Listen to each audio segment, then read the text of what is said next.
Hello everyone, back to my channel Rimpina চ্যানেলে সবাইকে স্বাগত। সবাই কেমন আছো? আশা করি সবাই বেশ ভালোই আছো। আমার মতো বিন্দাস। বড়দেরকে প্রণাম আর ছোটোদেরকে বুক ভরা ভালোবাসা জানিয়ে আজকে ব্লগটা আমি স্টার্ট করব। এখানে আমি আর আমার ছোটো যাচ্ছি টুকটুক করে, আর বাইকে করে এসেছে দেওর বাচ্চাদেরকে নিয়ে আর কি। তো এবার বলি যে আমরা কোথায় যাচ্ছি। আমরা যাচ্ছি আমার বরের বন্ধুর বাড়িতে। ওনার বাবা মারা গিয়েছেন, তার উদ্দেশ্যে বৈষ্ণব সভা হচ্ছে। তো সাথে তো গার্জিয়ান কেউ নেই, বরের মধ্যে আমি বড় আর আমার দেওয়ারা ছোট যা আমরাই যাচ্ছিলাম আর কি। একটু লজ্জাও লাগছিল। যাই হোক, চলো কীর্তনটা দেখি।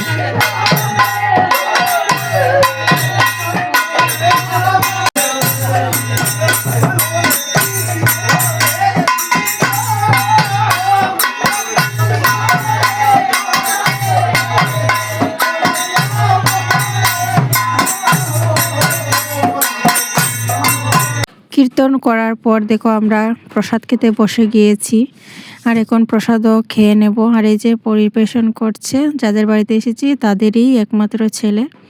খুব ভালো লাগলো, সবার সাথে আলাপ হলো, দেখা হলো, ভালোই লেগেছে। আর নিমন্ত্রণ বাড়ি যেতে খেতে কার কার ভালো লাগে একটু সবাই বলো। আর এই নিমন্ত্রণ বাড়ি থেকে গিয়ে কিন্তু আরেকটা জায়গায়ও যেতে হবে। আর দেখো আমার যা শুধু খাচ্ছে। আর এই যে বলে যার বাড়িতে এসেছিলাম আর যার এই অনুষ্ঠানটা হচ্ছে, ওই যে উনি এই কাকুরই হচ্ছে বৈষ্ণব সেবা। তো উনি আজকে নেই আমাদের মাঝে, যার জন্য শ্রাদ্ধর পরে আমাদের বৈষ্ণব সেবা করতে হয়। আমাদের নিয়ম জানি না, অনেকেরই অনেক নিয়ম থাকতে পারে। তো ফাইনালি দেখো আমরা বেরিয়ে পড়েছি ওদের বাড়ি থেকে, সাথে করে প্রসাদ অল্প নিয়েছি। আর দেখো দুজন এক বাইকে বসেছি, জায়গাও হচ্ছিল না জানো। দুই মোটু আর এক পাতলু নিয়ে যাচ্ছে আমাদেরকে। আর অনেক রিক্সের মধ্যে থাকলেও কিন্তু ভিডিওটা করতে হবে, ভিডিওটা ছাড়লে হবে না, ওটা চালিয়ে যেতে হবে। আর এমন হাসি পাচ্ছিল। আমি তো আগের ব্লগেই বলেছি বন্ধুরা যে আমরা রাতেবেলা বাড়ি ফিরে কিন্তু একটা জায়গায় যাব। তো দেখো তার জন্য মিষ্টি নেব। আর হচ্ছে যে আমার বরের বন্ধুর মায়ের খুব শরীর খারাপ, উনি কিছুই খেতে পারছে না, জল খেয়ে আছেন কিছুদিন থেকে, যার জন্য মিষ্টি একটু নিয়ে নিলাম। তো চলো যাই, তারপর দেখা হবে যে ওনার হাল কেমন। তো এই যে ফাইনালি চলে এসেছি। উনি একদমই মানে কি বলবো, কথা তো বলতেই পারছেন না। আর শুধু বলছেন যে দাও দাও, খাবো খাবো এরকম করে বলছিলেন। খুব খারাপ লাগছিল ওনাকে দেখে। সত্যি ওনার মুখটা কিন্তু এরকম ছিল না, একদম শুকিয়ে কেমন একটা হয়ে গিয়েছে। বন্ধুরা এরকম কিন্তু অনেকেই দেখে খুব ভয়ও পাবে, কারণ তোমরা তো আগে দেখোনি। ওনার চোখের যে ইয়েটা দেখতে পাচ্ছ না, ওটা এরকম না, কিন্তু কিভাবে তাকাচ্ছিলেন। আমার সত্যি আমারও খুব ভয় লাগছিল। আর ওরা মানে কি বলবো, অনেকবার কান্না করেছে ওনার জন্য। তো এতটাই খারাপ হয়ে গিয়েছিল আর কি। তো যার জন্য সাথে সাথে রাতেরবেলায় চলে আসলাম দেখতে। আর এই যে পিঙ্ক কালারের সোয়েটার পরে আছে ওনার ছেলের বউ, তো 2 নম্বর ছেলের বউ। তো যাই হোক, খুব খারাপ লাগলো ওনাকে এরকম অবস্থায় দেখে। আর ওনারা তো অনেক দিন আগের দিনের মানুষ, তো খুব মানে কি বলবো, আমার বরকে ওনারা খুব আদর যত্ন করেছিলেন, অনেক রান্নাবান্না করেও খাইয়েছিলেন, যা আমার বর বলেছিল আর কি। তো তাই শুনেছি, কারণ আমি তো তখন ছিলাম না, দেখিনি, কিন্তু খুব আদর যত্ন করেছিলেন। আর আজকে ওনাকে এসে আমার বর দেখছে যে এরকম অবস্থা বিছানায় শুয়ে, তো উনি বলছিলেন খুব খারাপ লাগছে দেখে। তো যাই হোক, আমাদের মানুষের জীবন সত্যি এটা বলার মতো না। আমরা কেউই জানি না কার জীবন কেমন যাবে। কারো জীবন ভালো যায়, কারো জীবন খারাপ যায়, সেটা বলার কোনো ভাষা নেই বা কেউ বলতেও পারবে না।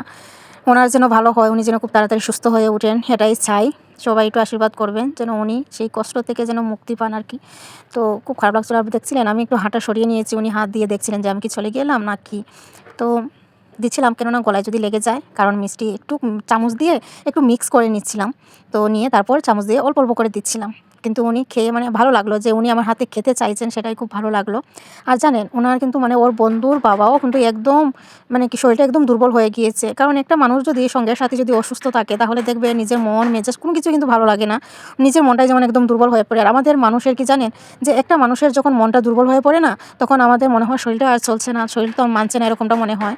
তো এই যে আমার বর্মশাই দিচ্ছেন আর বলছিলেন যে কত রান্নাবান্না করে খাইয়েছিলে গো, ভালো মন্দ এনে কি আদর করেছিলে, আর আজকে তুমি বিছানায় শুয়ে আছো, এরকম করে বলছিল। সত্যি কি দুঃখজনক একটা কথা বা দৃশ্য, যেটা আমি বলে বোঝাতে পারবো না। দেখুন কিভাবে উনি কিন্তু কি বলতে চাইছেন, সেটা আমি নিজেই বুঝতে পারছি না কি বলতে চাই। ওনার কোনো কথাই বোঝা যায় না। তো যাই হোক, চলো আমরা সবাই একটু প্রার্থনা করি যে উনি যেন সুস্থ হয়ে ওঠেন। আর একটা জিনিস খুবই ভালো লেগেছে যে ওনার জন্য নিয়েছি, উনি যে খেতে পারছেন। অনেকেই আছেন এরকম অবস্থা হয়ে গেলে কিন্তু অনেকেই খায় না, অনেকে খাবে খাবে বলে মুখে দিলে খেতে পারে না। কিন্তু এই দিদি কিন্তু মুখে যখন দিয়েছি, আমরা যতটুকু দিয়েছি উনি কিন্তু খেয়েছেন। এটাই আমাদের কাছে অনেক ভাগ্যের ব্যাপার। আমাদের হাতে যে উনি যাই ছোটো হোক বড় হোক যাই কিছু গ্রহণ করেছেন। ভগবানের কাছে প্রার্থনা করি এরকম কষ্ট যাতে কাউকে না দেন ওনারা, আমার শত্রুকেও যেন না দেয়। কারণ খুবই কষ্ট এরকমই খাটের মধ্যে শুয়ে থাকা, যে কতটা জ্বালা। উনি বারবার করে বলছিলেন আমি একটু উঠে বসবো, কিন্তু সেই ক্ষমতা তো নেই। তো জাম্বু বলো আর দিদি বলো দুজনেই খুব অসুস্থ, মানে হাঁটতে চলতে খুবই ওনাদের কষ্ট হয়, যেহেতু একটু অল্প বয়সও হয়েছে যার জন্য। তো তারপর দেখো ওনাদেরকে দেখে গল্প সল্প করে চলে আসলাম ওদের ঘরে। আর ওদের ঘরে আসার পরেই নিয়ে এসেছে যে পাঁপড়, সিঙ্গারা, মিষ্টি, অনেক কিছু। আর আমার বর তো খাবে কেন না, আমার বরের খুব খিদে পেয়েছে। দোকান থেকে আসার পর আমি কিচ্ছু দিইনি যেন এদিকে আসার জন্য, যদি লেট হয়ে যায়। তো তাড়াতাড়ি আসলে তো তাড়াতাড়ি যেতে পারবো, কারণ বাড়িতে ছেলে মেয়েদেরকে রেখে এসেছি। তো যার জন্য আর লেট করিনি। প্রসাদ এনেছি ওর জন্য, কিন্তু ওকে দেইনি, বলেছি যে এসে খাবে। আর এই যে দেখো ওর বন্ধু কি করছে দেখছো, একটু মজা করছে আমার সাথে। তো যাই হোক, খাবার দাবার খেয়ে তারপর কিন্তু বাড়িতে চলে আসতে চেয়েছিলাম টিফিন খেয়ে আর কি। তো ওরা আসতে দেয়নি, বলেছে যে ভাত খেয়ে যেতে হবে। তো যাই হোক, কি করব আর, ভাত না খেয়ে আসলে দিচ্ছেই না আসতে বাড়িতে, অনেক রাগ করে নিচ্ছে। তো যার জন্য খেয়ে আসতে হলো। তো আর এদিকে দেখো আমি পাঁপড় খাইনি বলে বিড়ালকে পাঁপড় দিচ্ছে। পাঁপড়টা কিন্তু খুব ভালো করেই খাচ্ছে বিড়ালটা। আর এই যে একটা জোকার, ওর আমার বরের বন্ধুর ভাইয়ের ছেলে ও, আর কপালে দেখো কি দিয়েছে। তো যাই হোক বন্ধুরা, অনেক মজা, অনেক দুঃখজনক জিনিস, সব কিছু মিলেমিশেই আমাদের জীবন, তাই না? তো চলো নতুন অন্য কোনো নেক্সট নতুন ভিডিওতে আবার দেখা হবে। সঙ্গে থাকো, সাথে থাকো।